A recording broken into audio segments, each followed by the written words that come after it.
अरब सागर में तैरते 5 शिवलिंगों का सबसे बड़ा रहस्य।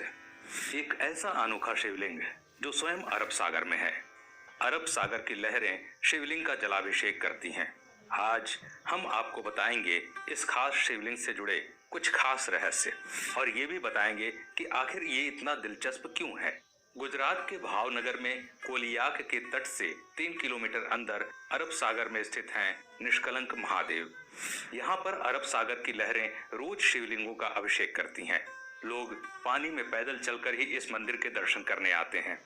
इसके लिए उन्हें ज्वार के उतरने का इंतजार करना पड़ता है। भारी ज्वार के वक्त केवल मंदिर की पताका और खंभा ही नजर आता है, जिसे देखकर कोई भी अंदाजा नहीं लगा सकता कि आखिर पानी के नीचे समुद्र में महादेव का प्राचीन मंदिर स्थित है। यहाँ पर शिवजी के 5 स्वयंभू शिवलिंग हैं। अब ये 5 शिवलिंग यहाँ आए कैसे? दोस्तों, इस मंदिर का इतिहास महाभारत काल से जुड़ा है। महाभारत के युद्ध में पांडवों ने कौरवों को मारकर युद्ध जीता था, लेकिन युद्ध समाप्ति के पश्चात पांडव ये जानकर बड़े दुखी हुए कि उन्हें अपने ही सगे संबंधियों की हत्या का पाप लगा है। इस पाप से छुटकारा पाने के लिए पांडव भगवान श्री कृष्ण से मिले। पाप से मुक्ति के लिए श्री कृष्ण ने पांडवों को एक काला ध्वज और एक काली गाय सौंपी और पांडवों को गाय का अनुसरण करने को कहा। ये भी बताया कि जब ध्वज और गाय दोनों का रंग काले से सफेद हो जाए तो समझ लेना कि तुम्हें पाप से मुक्ति मिल चुकी है। साथ ही श्री कृष्ण ने उनसे ये भी कहा कि जिस जगह ऐसा हो वहां पर तुम सब भगवान शिव की तपस्या करना। पांचों भाई भगवान श्री कृष्ण के कथानुसार काले ध्वज हाथ में लिए काली गाय का अनुसरण करने लगे।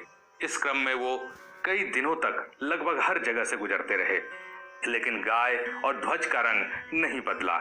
लेकिन जब वो वर्तमान गुजरात में स्थित कोलियाक तट पर पहुंचे तो गाय और ध्वजा का रंग एकदम से सफेद हो गया। इससे पांचों पांडव बहुत खुश हुए और वहीं पर उन्होंने भगवान शिव का ध्यान करते हुए तपस्या करना शुरू कर दिया। भगवान भोलेनाथ ने उनकी तपस्या से खुश होकर पांचों भाइयों को लिंग के रूप में अलग अलग दर्शन दिए। वो पांचों शिवलिंग अभी भी वहीं स्थित हैं। पांचों शिवलिंग के सामने नंदी की प्रतिमा भी है और पांचों शिवलिंग एक वर्गाकार चबूतरे पर बने हुए हैं। ये कोलियाक समुद्र तट से पूर्व की ओर 3 किलोमीटर अंदर अरब सागर में स्थित है। इस चबूतरे पर एक छोटा सा पानी का तालाब भी है, जिसे पांडव तालाब कहते हैं। श्रद्धालु पहले इसमें अपने हाथ पांव धोते हैं और फिर शिवलिंगों की पूजा अर्चना करते हैं, क्योंकि यहाँ आकर पांडवों को अपने भाइयों के कलंक से मुक्ति मिली थी। इसलिए इस खास मंदिर का नाम भी निष्कलंक महादेव मंदिर है। भादो महीने के अमावस को यहाँ पर मेला लगता है, जिसे भाद्रवी भी कहा जाता है, और अमावस्या के दिन इस मंदिर में भक्तों की विशेष भीड़ रहती है। हालांकि पूर्णिमा और अमावस्या के दिन ज्वार अधिक सक्रिय रहता है, फिर भी श्रद्धालु उसमें उतर कर जाने का इंतजार करते हैं और भगवान शिव के दर्शन करते हैं। कहते हैं दोस्तों कि जब आप समुद्र तट से देखेंगे तो सिर्फ और सिर्फ आपको समुद्र के ऊपर पताका और एक खंभा दिखेगा, लेकिन जैसे ही ज्वार हटता है वो शिवलिंग और साथ ही साथ वो चबूतरा स्पष्ट रूप से दिखाई देने लगता है।